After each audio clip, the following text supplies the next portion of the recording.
인간은 교만하기 쉬운 존재죠. 너무나도 쉽게 교만해질 수 있습니다.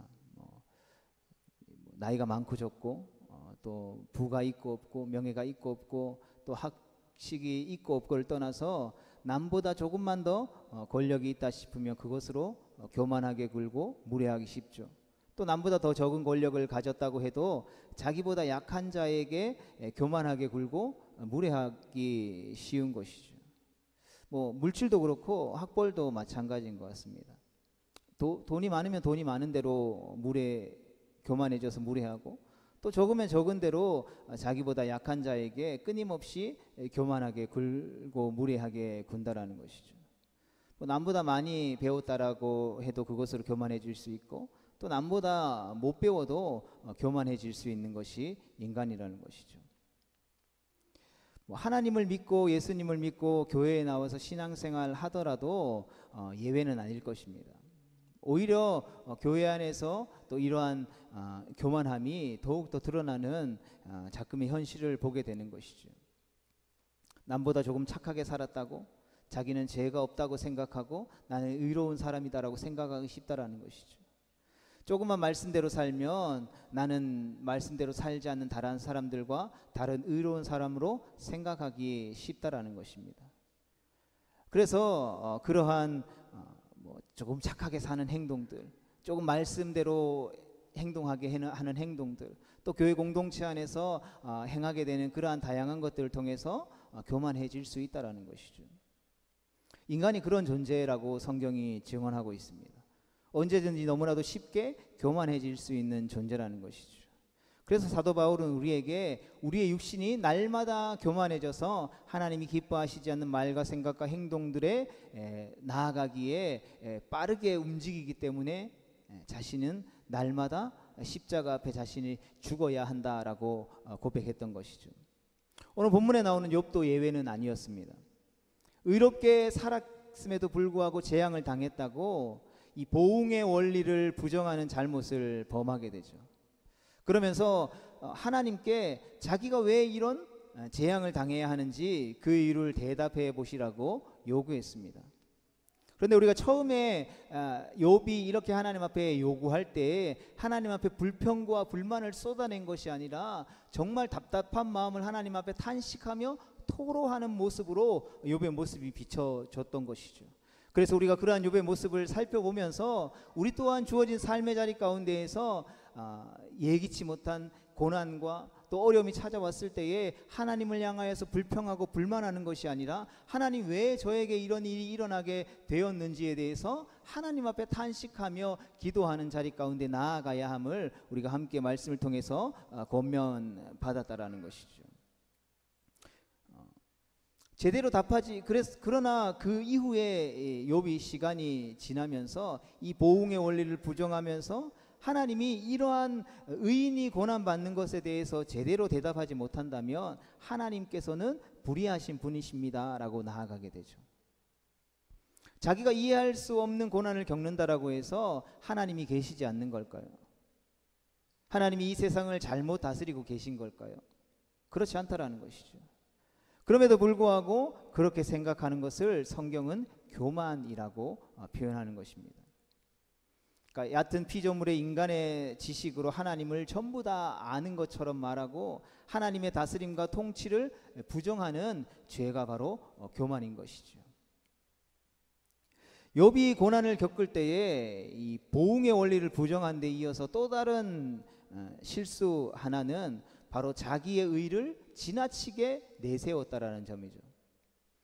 자기는 죄 때문에 고난을 겪는 것이 아니기 때문에 의롭게 살았는데도 고난을 겪었기 때문에 그것을 사람들에게, 즉 욥을 위로하기 위해 찾아왔던 친구들에게 증명해 보이고 싶었던 것입니다. 그래서 자신의 의로운 행동들을 내세우게 되죠. 그것은 욥이 이야기한 마지막 말에 잘 나타나 있습니다. 욥이 이야기했던 변론했던 마지막 말이 우리가 읽었던 욥기 31장의 말씀이죠. 욥은 자신의 결백함과 자신의 의로움을 주장하면서 언제 내가 주어진 삶을 살아가면서 죄를 지은 적이 있었냐는 식으로 친구들에게 묻게 되죠. 그리고 그러한 잘못을 행동했다면 내가 천벌을 받았을 것이다 라는 식으로 말하고 있는 것입니다. 이런 형식으로 말하는 것을 우리는 지난 시간에 맹세 공식이다 라고 배웠습니다. 맹세 공식은 법률적인 용어이죠. 그래서 피고가 원고에게 자신의 잘못을 증명해 보이라는 의미로 하는 말이라는 것이죠. 따라서 맹세 공식으로 말했으면 원고는 피고의 잘못을 증명해 보여야 하는 것이죠. 만일 증명하지 못하면 원고의 잘못인 것입니다.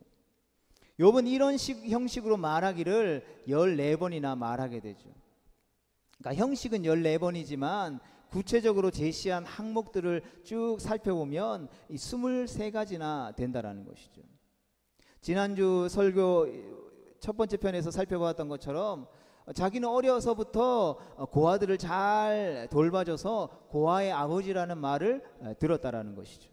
또 가부들이 일용할 양식이 없어서 자기에게 끌어왔을 때에는 결코 빈손으로 돌려보낸 적이 없었다라고 고백했습니다. 또 지나가다가 빈곤한 자, 가난한 자, 거지들이 헐벗은 것을 보면 양털을 그들에게 입혀서 보내주었다라고 했죠. 그러니까 이런 형식으로 자기의 의로움을 제시하기를 몇 번이나 했다고요? 23번이나 했다라는 것입니다. 그러니 어떻게 하라는 것일까요? 하나님을 향하여서 대답해 보라는 것입니다. 왜 자기가 고난을 겪어야, 이렇게 잘못한 적이 없고 나는 착한 일만 계속해서 했는데 왜 내가 고난을 겪어야 하는지에 대한 이유를 대보라는 것이죠. 그리고 증명해 보이지 못하면 자기가 고난을 겪은 것은 부당하다라는 것을 이야기하고 있는 것이죠. 그것은 자기가 잘못한 것이 아니며 고난을 주신 하나님이 옳지 않은 분이라는 뜻으로 해석되어질 수 있는 것이죠. 누구에게 그렇게 말했을까요? 물론 1차적으로는 친구들에게 표면적으로는 말했습니다. 그러는 형식은 친구들에게 했지만 결국 궁극적으로는 욥은 하나님을 향하여서 이야기했다라는 것이죠. 31장 35절의 상반절 말씀 같이 보겠습니다. 시작. 누구든지 나의 변명을 들어다오.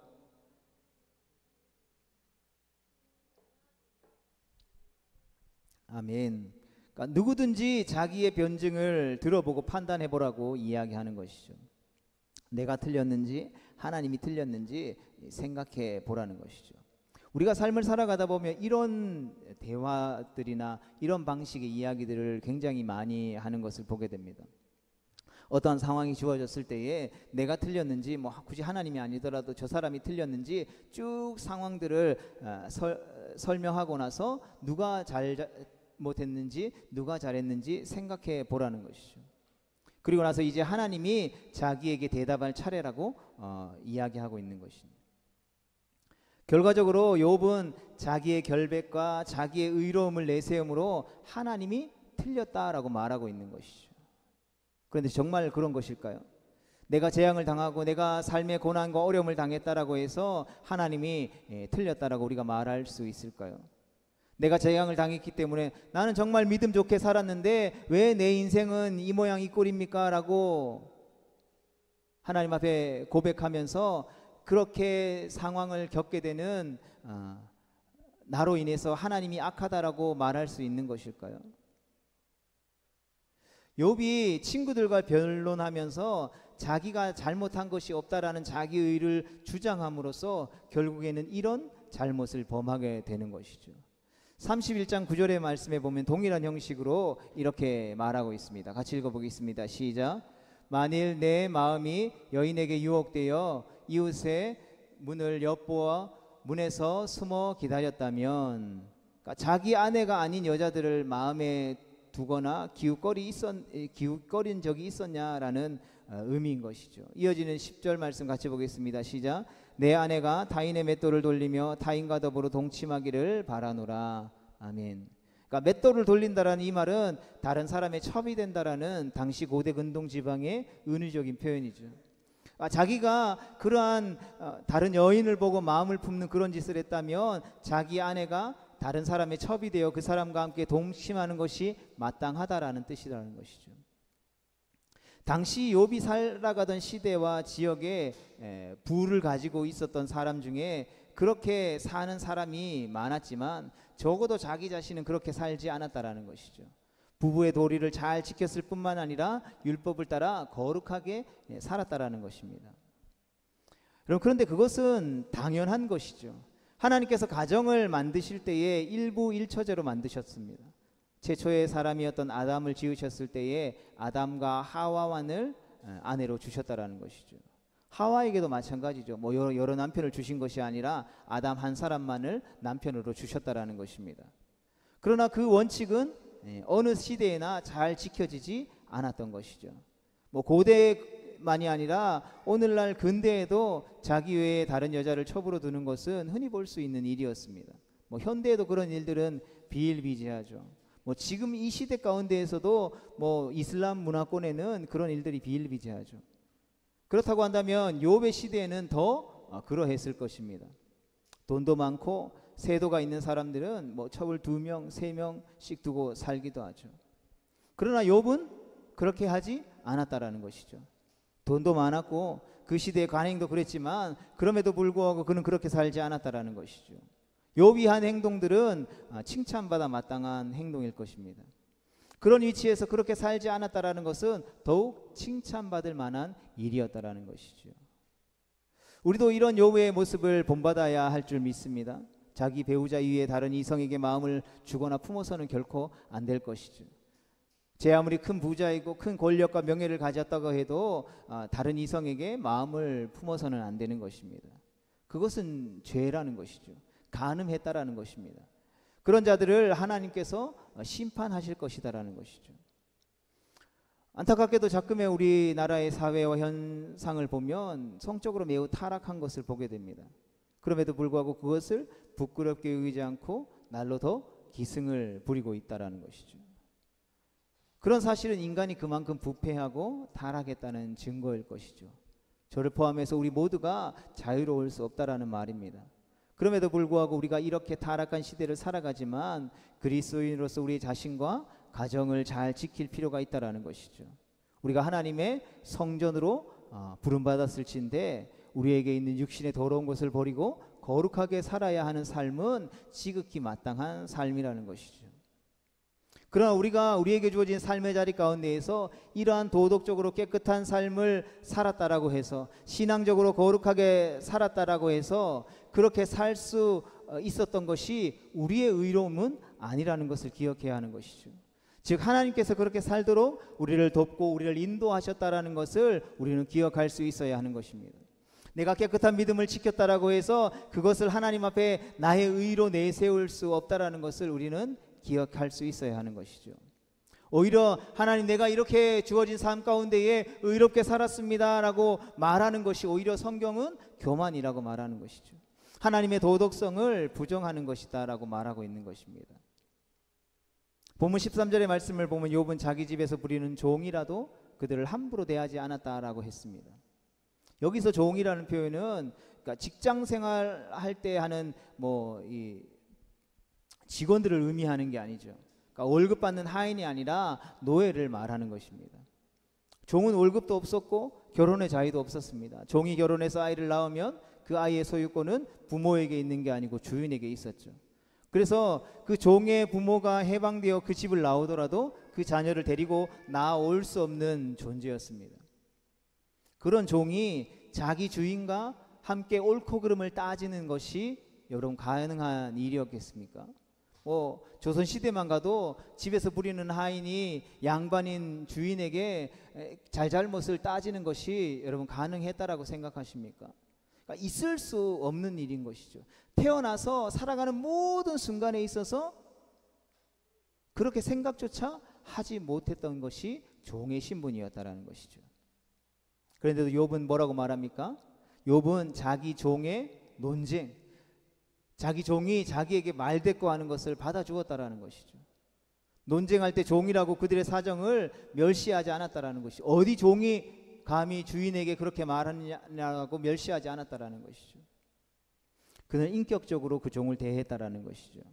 그래서 31장 13절의 말씀을 보시면 이렇게 말한 것을 볼 수 있습니다. 같이 보겠습니다. 시작. 만일 남종이나 여종이 나와 더불어 쟁론할 때에 내가 그의 권리를 저버렸다면, 아멘. 이 말은 율법적으로 세상적으로 말하면 법에 저촉되는 일은 해본 적도 없다라는 것이죠. 법뿐만 아니라 사람들 간에 지키고 살아야 하는 보편적인 그러한 삶의 모양을 결코 저버리지 않았다라는 것입니다. 욥은 그렇다면 왜 이 말을 했을까요? 왜 율법적으로 자신이 의롭다고 이렇게 열변을 토하며 주장하고 있을까요? 그것은 바로 자기가 죄가 없다라는 것을 증명하기 위해서였다라는 것이죠. 그렇다면 욥은 왜 자기가 죄가 없다라는 것을 증명해야만 했을까요? 욥을 위로하려고 왔던 친구들이 욥에게 보응의 원리를 이야기하면서 욥에게 이야기했죠. 너가 죄를 지었기 때문에 이렇게 고난받은 거야. 너가 하루아침에 모든 자녀들이 다 죽게 된 것은 그 자녀들이 죄가 컸기 때문에 그렇게 된 거야 라고 이야기하는 것이죠. 그러나 욥은 그것을 용납할 수 없었다라는 것입니다. 그래서 자기가 죄가 없다라는 것을 증명하기 위해 자신이 얼마나 의로운 삶을 살았는지, 내가 얼마나 착하게 살았는지, 내가 얼마나 먼지 털어서 먼지 안 나올 만큼 정직한 삶을 살았는지 이야기한 거였다라는 것이죠. 그러니까 욥은 나는 이만큼 의롭게 살았어 라고 주장한 셈이라는 것이죠. 그런 내가 무엇을 잘못했는지 하나님 앞에 대답해 보시라는 것이죠. 어떤 면에서 욥이 이렇게 한 행동들이 잘못된 행동이죠. 하나님은 이렇게 행동하는 욥에 대해서 잘못됐다라고 말씀하십니다. 그런데 인간적인 측면에서 욥의 측면으로 보았다면 여러분 욥이 이렇게 나열하는 자신의 의로움을 쭉 나열하는 것을 보면 충분히 그렇게 이야기할 수 있을 것 같은 모습이라는 것이죠. 욥이 이야기하는 것처럼 우리에게 주어진 삶의 자리 가운데에서 태어나서 무단횡단 한 번 안 해보고 길가에 가다가 쓰레기 한 번 버려본 적 없고 어떤 사람에게 험한 말 한 번도 해본 적 없는 사람이 집안이 풍비박산이 났다고 생각해 봅시다. 그렇게 내가 열심히 의롭게 살았는데 주변에서 나를 위로한답시고 찾아온 사람들이 야, 너 맨날 무단횡단하고 뭐 신호위반하고 남의 돈 훔치고 길거리 쓰레기 버리고 나쁜 짓 골라 하더니 그래서 이렇게 천벌 받은 거야 라고 이야기한다면 얼마나 억울할까요? 그 이야기를 듣고 가만히 있을 수 있는 사람이 있겠습니까? 자다가도 벌떡 일어나서 전화해서 나 그런 일 한 적 없어 라고 이야기할 정도로 마음이 답답할 것이죠. 여러분, 그런데 인간이 그렇게 의롭게 살았다라고 해서 하나님을 향하여서 이렇게 말해도 될까요? 여러분, 돈이 많은 것은 좋은 일이죠.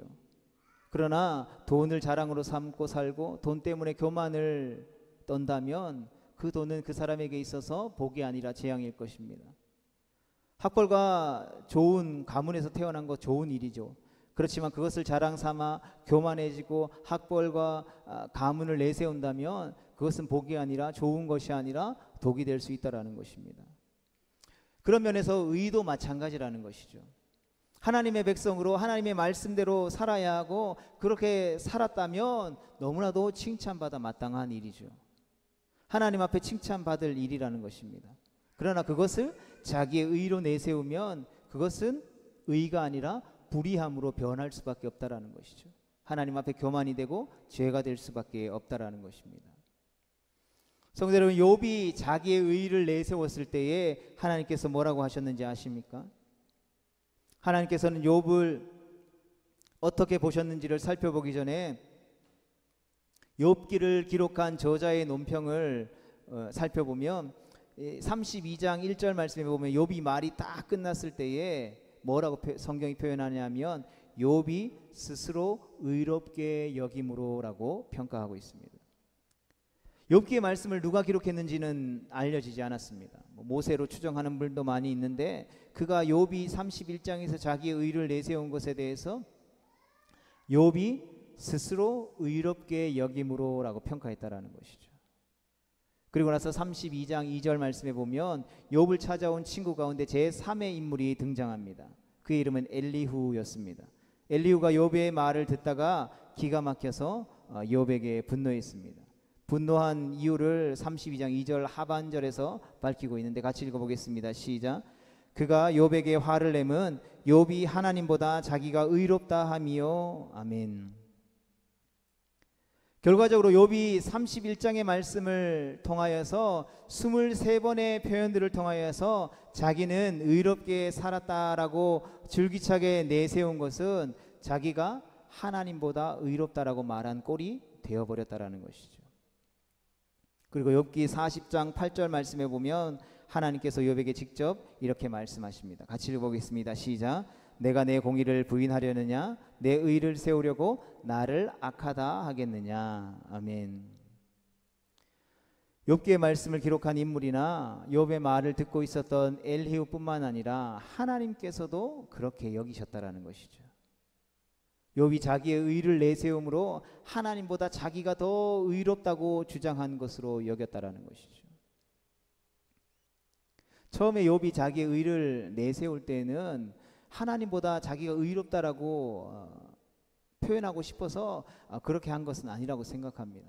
그러나 자기의 의를 하나씩 하나씩 드러내다 보니 어느 순간 하나님보다 높아져 있었던 것이다라는 것이죠.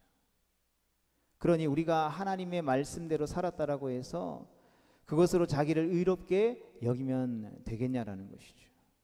믿음으로 살고 의롭게 살던 중에 교난을 겪고 어려움을 겪는다고 해서 하나님은 도덕적으로 악한 하나님이라고 말하면 과연 되겠냐라는 것이죠.